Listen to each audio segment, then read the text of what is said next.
Welcome to Design Your Life in Business, the podcast for leaders by Bright Mind Consulting Group.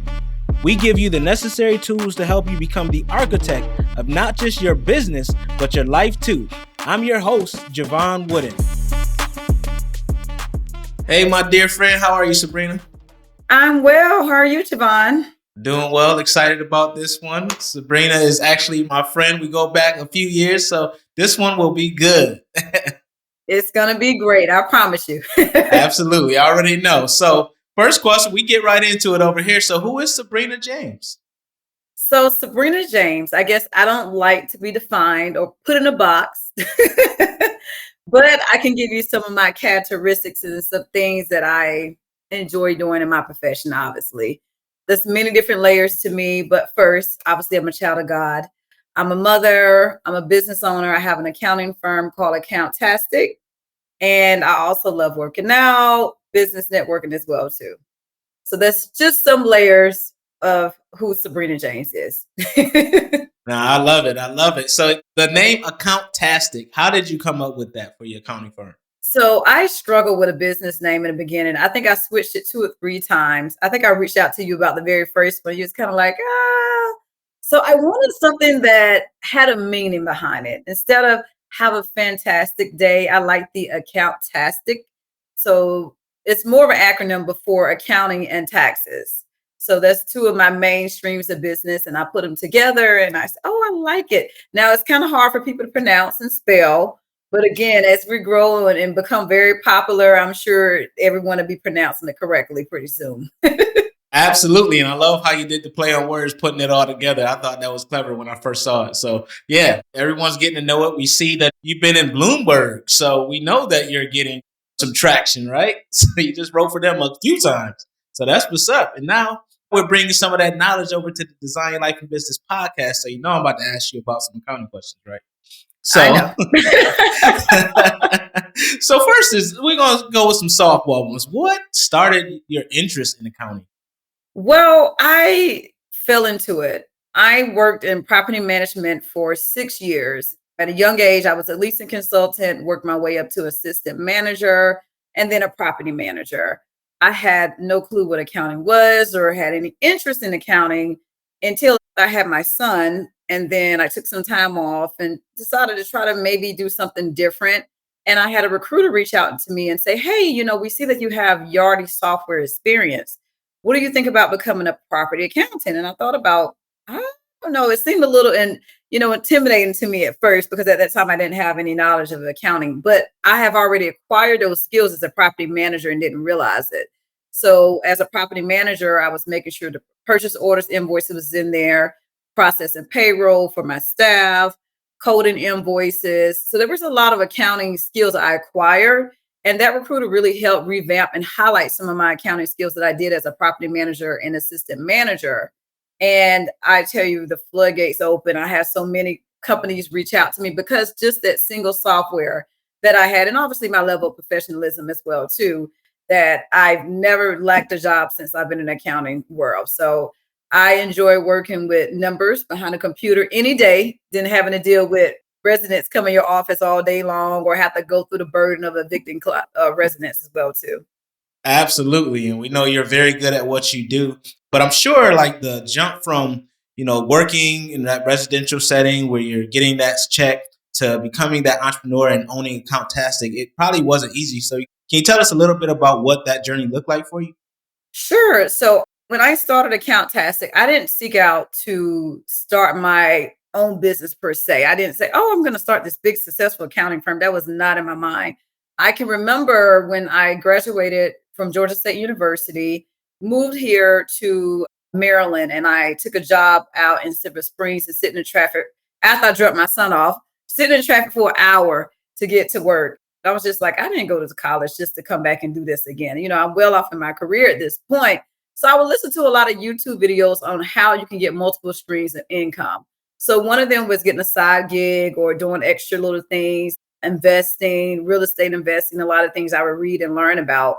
So I always had it in the back of my mind. And I started out helping the individuals show houses. Then I got some small little bookkeeping clients here and there, and also became a licensed tax preparer as well, too.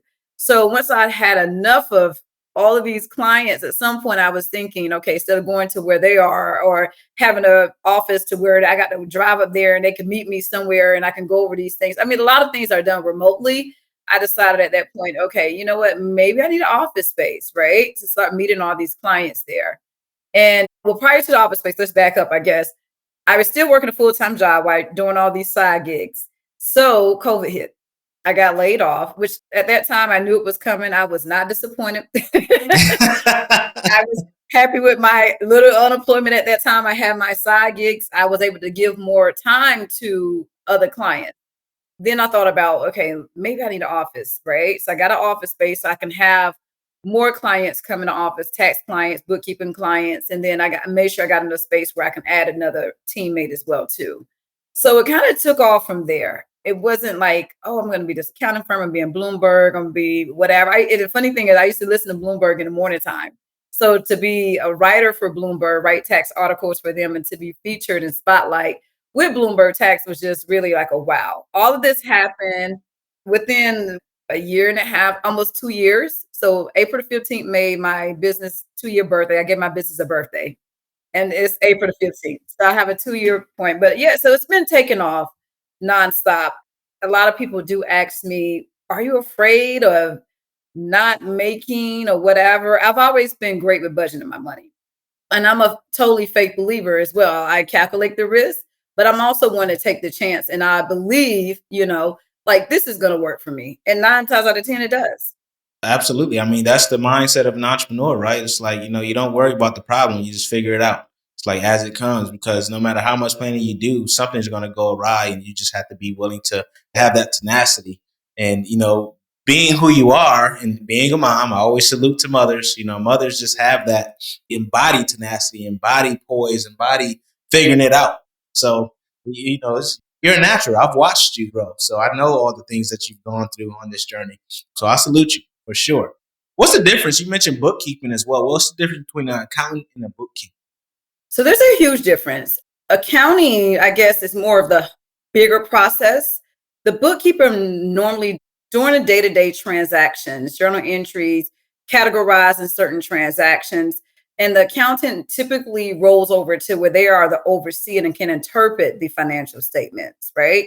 You may can have someone to say, oh, put everything to income account or do this or do that. But if your bookkeeper cannot interpret your financial statement or see what it is, what the balance sheet means, and how much your business is worth, being able to interpret that and implement changes as well too, and create forecasts as well too. So there's a huge difference between an accountant and a bookkeeper.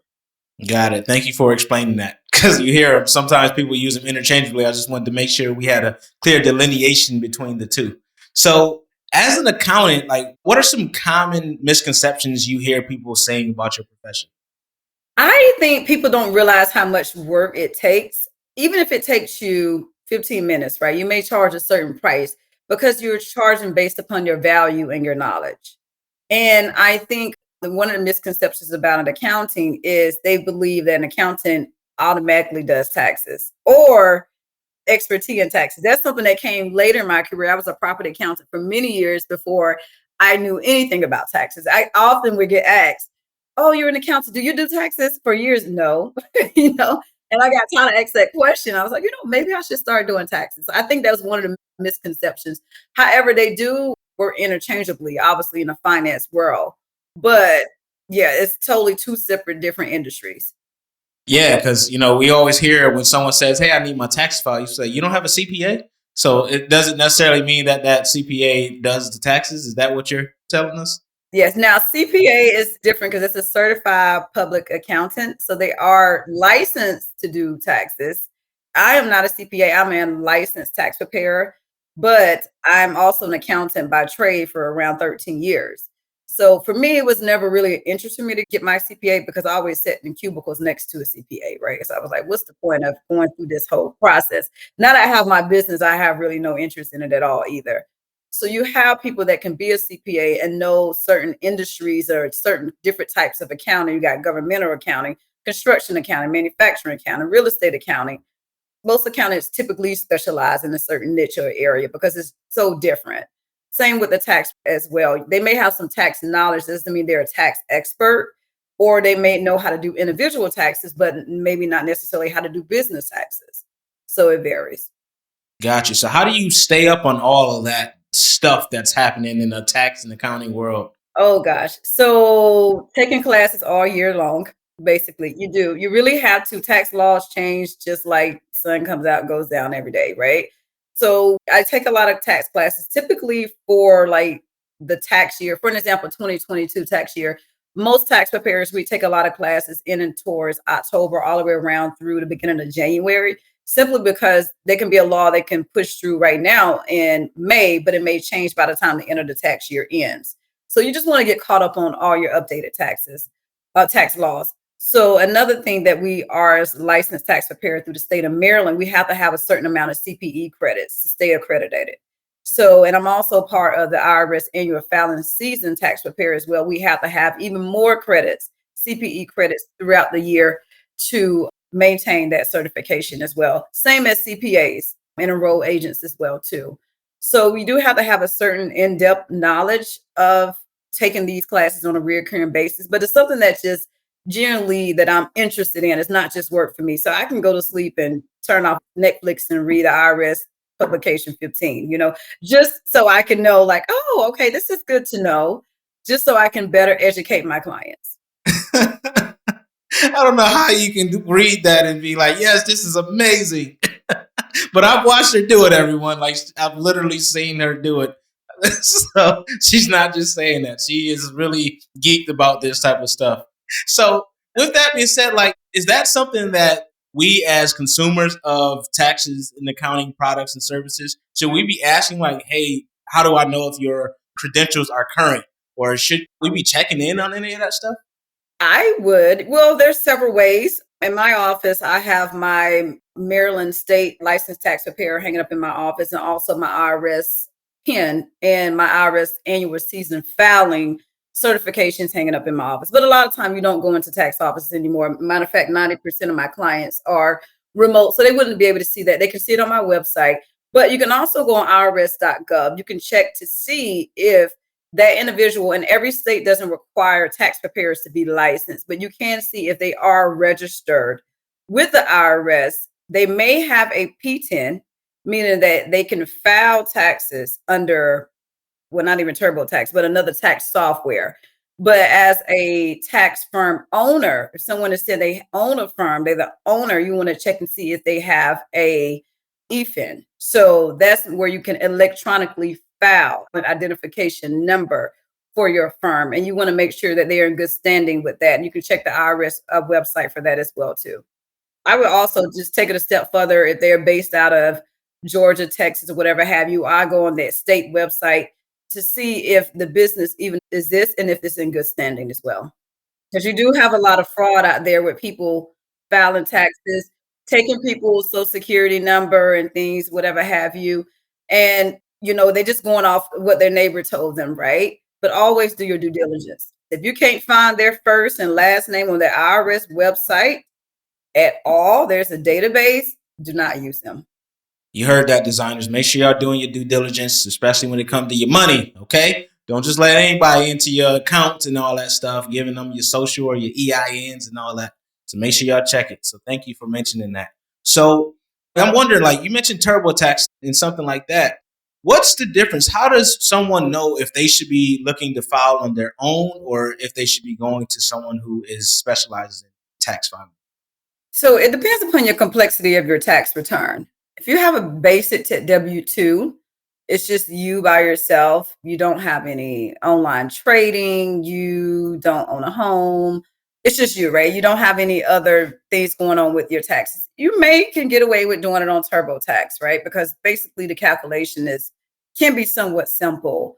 Whenever you dive into the more complexity of a tax return, you have dependents, you have a spouse, you contribute to 401k, you go to school, you're a student, you have investments, you own a business, you're thinking of buying a home, you're self-employed is number one because you have to write off all of those expenses.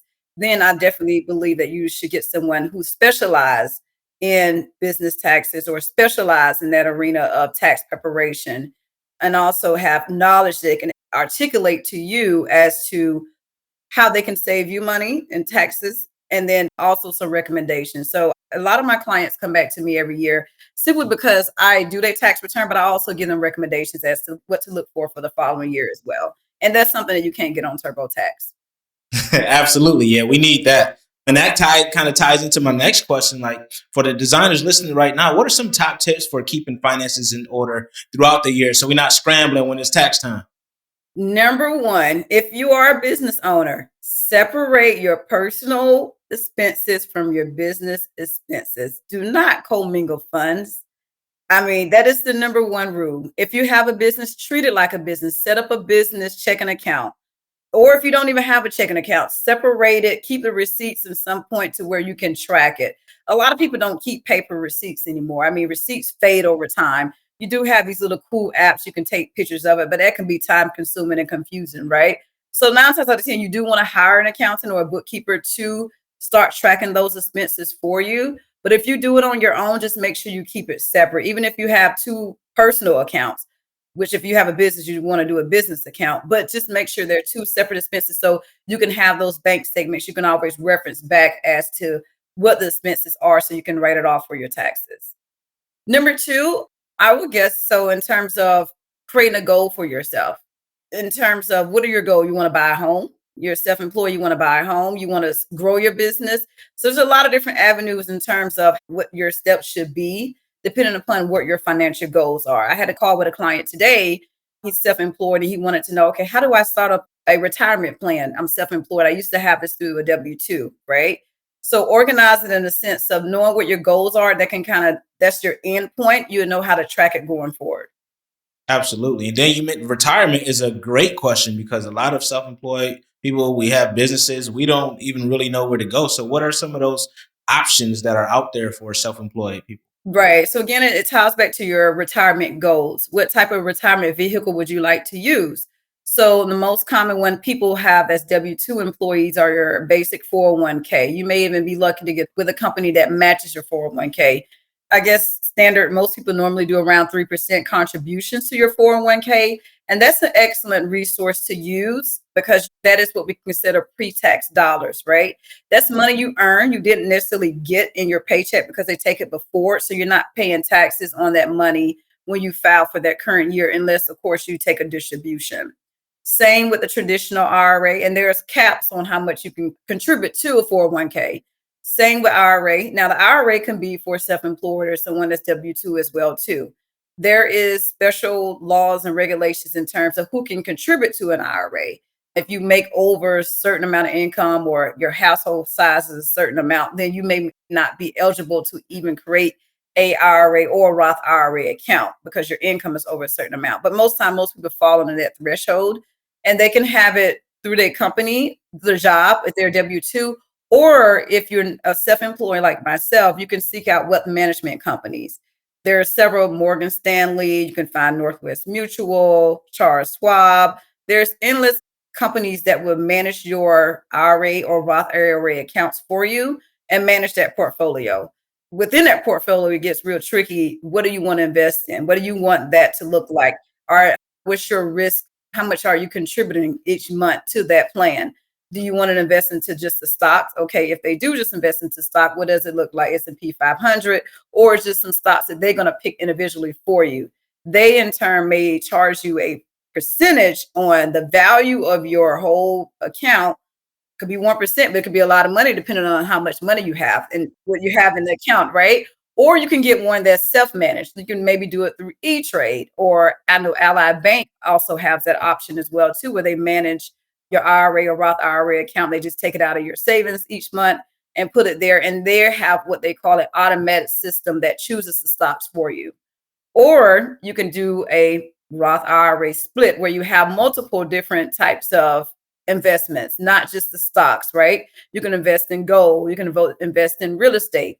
Some people even have the what they call the IRA where you can have real estate under your Roth IRA. And again, that ties into a lot more tax laws, but it's definitely beneficial in terms of what each individual long-term goals are. And the question that the gentleman asked me today was, how can I contribute to my Social Security when I'm self-employed, right? Typically, Social Security is taken out of your payroll taxes. But whenever you file your taxes and you're self-employed, it's normally filed on a Schedule C, and you pay that self-employment tax, which everybody hates to pay, right? That 15.3%. Within that, there's a certain percentage, 12.6%, that go towards Social Security and Medicare. But what if you're not paying any taxes? What if your expenses outweigh your income and you have a loss? Or it's really a small amount, $800, and the tax only a small piece goes towards your Social Security. What are you looking for in the next year? I mean, not next year, within the next 10, 15 years in terms of retirement for Social Security versus if you work in a job and you're not accumulating enough Social Security. So I definitely urge a lot of self-employed individuals, or even if they're S corp or a partnership, right? Because they're not paying that self-employment tax either. To go ahead and you can put yourself on payroll where you can ensure that the Social Security amount is, you can at that time choose a bigger amount. But if you're going to just stick it out to where you're going to be filing taxes, it's going to be contingent upon that. I would recommend getting your own individual IRA or Roth IRA account set up for retirement purposes. That's some great information because oftentimes you think like I'm self-employed, I don't really have a lot of options, right? And you mentioned that self-directed IRA. That's always a good choice, right? Where you can kind of choose that you invest in if you qualify for it. So yeah, thanks for all those gems. We're hearing a lot about tech these days, especially AI, right? I know people probably have AI fatigue these days, but I'm wondering, do you see any way that that is impacting the accounting profession? Oh, definitely. We're not competing with technology, obviously, but typically in accounting, there's still some type of human intelligence that checks for errors, right? It really helps lessen our times because some of the tools that's been built and given to us. I recently just got off a call before I got on here with you, a training with how to price or increase your pricing to certain clients.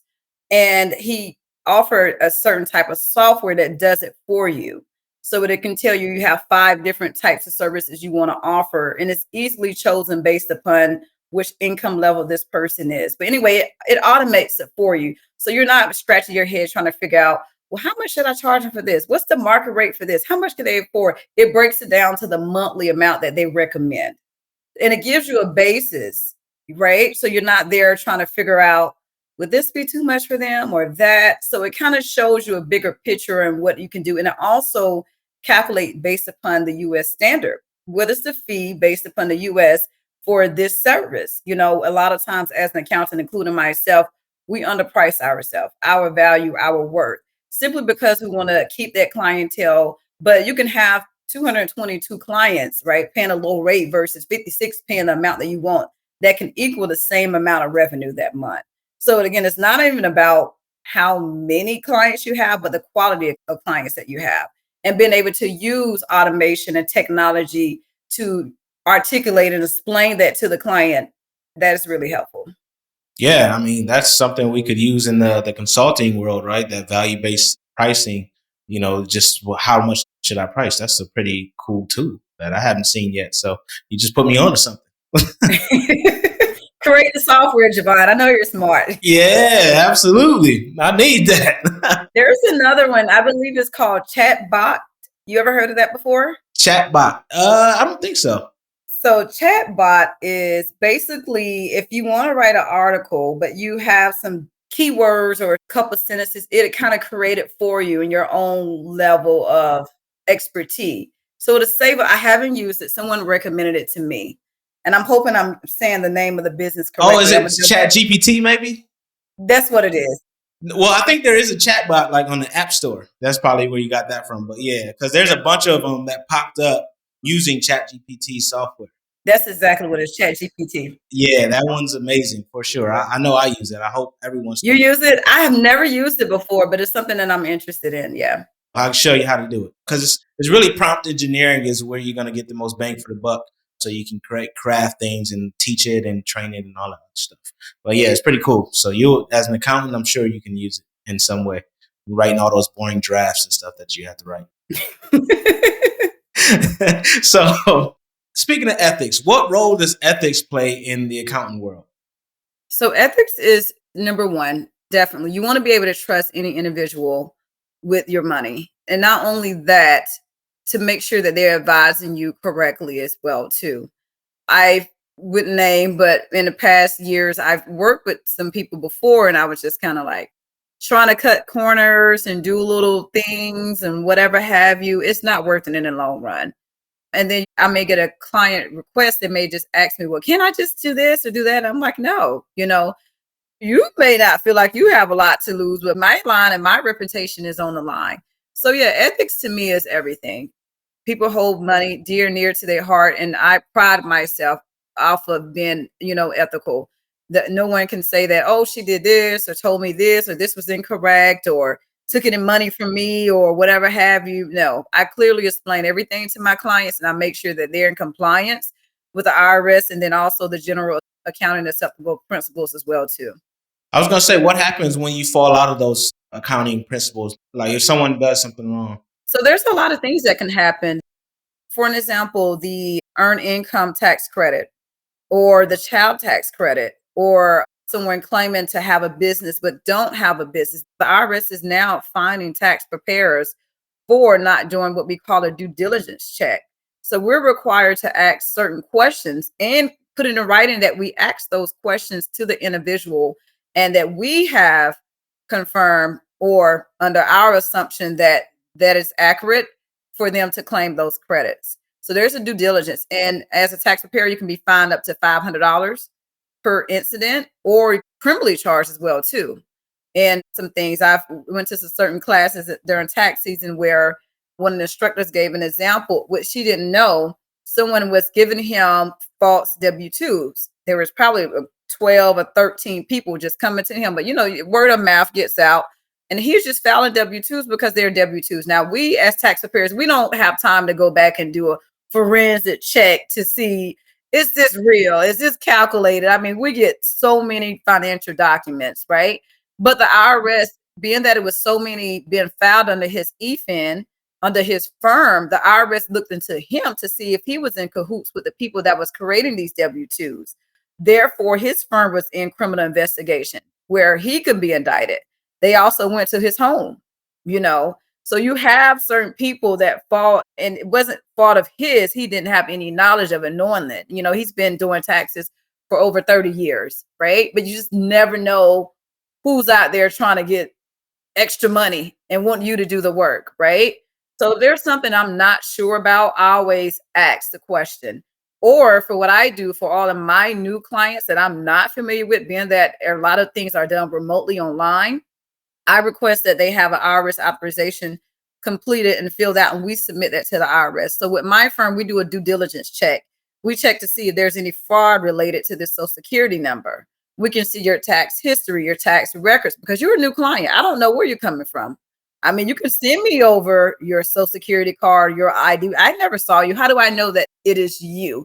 But at least with that form on file, I've done my due diligence to say, okay, this Social Security number is fine for right now. But again, it's still up to the tax preparer and tax professionals and accountants as well too to do a due diligence check. At least put some effort in if you're not familiar with anyone. Yeah. Yeah, no, that's good to know because I always wondered, like, what happens if this accountant just shafts me? Like, what protection do I have, and vice versa? So that's great to know. Right. You heard what happened with Steve Harvey, where he had his accountant claiming to file his tax returns for over 12 years, 7 years, or whatever have you, and they were taking the money for themselves. I always tell individuals, and people ask me all the time, oh, Miss Sabrina, I owe this amount of money. Can I pay you and you pay the IRS? No. That is a service that I would never do because I don't ever want it to be an instance where someone is claiming me because the IRS has now went into their bank account, took their money or put a lien on their property. They say, oh no, I gave my money to Sabrina. You know, I don't ever want to get between me and there are some boundaries. You have some people that do offer that service. And my firm don't because I don't ever want to be a situation they're claiming to have paid me and I didn't pay the IRS for them. So there's some boundaries there. But if you want to check always, if you have someone filing your taxes or doing your accounting and you're like, you know what, I'm not quite sure if they're doing it right or they're not showing you the documentation that it was filed or showing you that it was paid or whatever service that they have, contact the IRS yourself. Find out, get your own tax transcript, see what's going on with your account yourself. And if you need be, you can always contact me. I can interpret the data for you if you don't understand how to read your tax transcript. So. Absolutely. Well, thank you for that. I think that's key. to understand. And if you don't understand, to like know where to go to find out. So thank you for that. So as an accountant, you guys are under a lot of stress, right? You have these seasons where it's like you're going back to back to back to back to back. So how do you deal with that? It's really hard to balance. Me, being that we do accounting and taxes, we work year round. And really account if everyone say tax season, right? Up until April the 15th. Typically, we're doing taxes year round. Some people file extensions and you have up until October. And between April to October, you got still people that you're doing taxes for, business taxes, corporation taxes.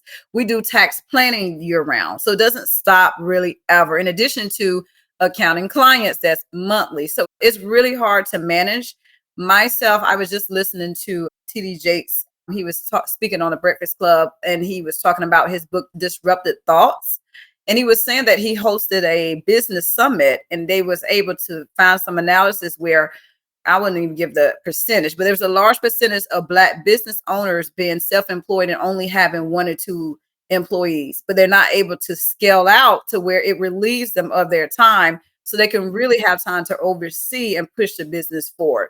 So that's something that I am particularly working on at this point, is growing my firm to have someone in place that they can run it, but I still run it and oversee it. But someone just as knowledgeable as me and I can rely on. And that will give me free time to, bring in new acquisitions and push the business forward in a different direction as well. Absolutely. You know, my slogan is delegate, delete, delay, and automate, right? Just make sure you're using that time. 3DA, delegate, delete, delay, and automate. That's what I look at. So, all right, we're going to shift to our by design segment where I ask every guest the same 3 questions. You ready, Sabrina? I'm ready. I know you are. All right. So, what has been the hardest part about designing a life and business you don't need a vacation Well, everything that's hard, I do need a vacation from. I would say because I enjoy helping people. I really enjoy pouring knowledge into people. I enjoy observing knowledge. So I like to share it with people. And it could be a lot of hard work and a lot of frustrating, making sure they're on top of things and following up to say, hey, did you do this? Did you do that? But I like to see people grow financially and increase their knowledge. I like when people have a conversation with me, they walk away with, oh my God, I learned something. So it could be hard, it can be challenging at time, but that's something I can never have to take a vacation from. from? I love that. The second question is, what is the best lesson you've learned along your entrepreneurial journey? The best lesson I learned would be that I cannot do it by myself. I mean, as much as I love myself, I wish I can clone maybe 2 or 3 of me. But being able to train the right person and let them take over. I'm not a micromanager though. So I think in terms of me would be knowing how to delegate. I like that. Of course, we just talked about it. That's super important for us. So, what are 3 tools or tips that you would recommend when scaling a business? Number one, know your goal. Know where you're going. What are you doing all this for if you have no aim, no point, right? Whatever your business needs were last quarter or last year may be totally different from this year. So I always advise people to at least do a business analysis of your own business every quarter. Where I was in October last year or December, January is not where I'm at right now. So my business have different needs, being able to identify the weaknesses of my business and address those weaknesses, create a solution for those businesses. So that would be number one, knowing your goal. Number two, doing a business analysis. The next one, and this is probably sounds so cliche, believe.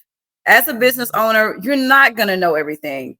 You're not going to understand everything. And it's okay. Hire somebody who does know that area in that field, or get a mentor from somebody who's trying to, where you're going, they're already there.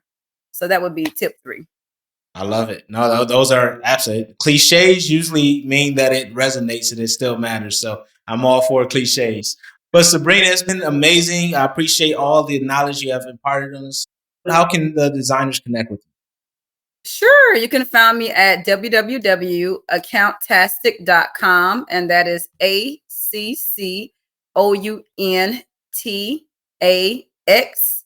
AccounTAXstic.com. I'm on all social media platforms, Facebook, Instagram, LinkedIn, Twitter, and all of them have the same social media handler, which is the business name at AccounTAXstic. Absolutely. And those will be in the show notes, designers. So it's been a pleasure. Appreciate you. Always awesome speaking with you. And I'm sure I'll be seeing you soon in person. Yes, come back to DC. When are you coming back? I'm not sure. We'll see. Maybe I can get a live podcast out that way. All right, let's see. Design Your Life in Business, the podcast for leaders, is brought to you by Bright Mind Consulting Group. To find out more about Bright Mind Consulting Group and how you can become the best leader possible, visit brightmindconsultinggroup.com. Make sure you search for Design Your Life in Business on Apple Podcasts, Spotify, Google Podcasts, or anywhere else podcasts are found. Click subscribe so you don't miss any future episodes. On behalf of the team here at Bright Mind Consulting Group, we cannot thank you enough for listening.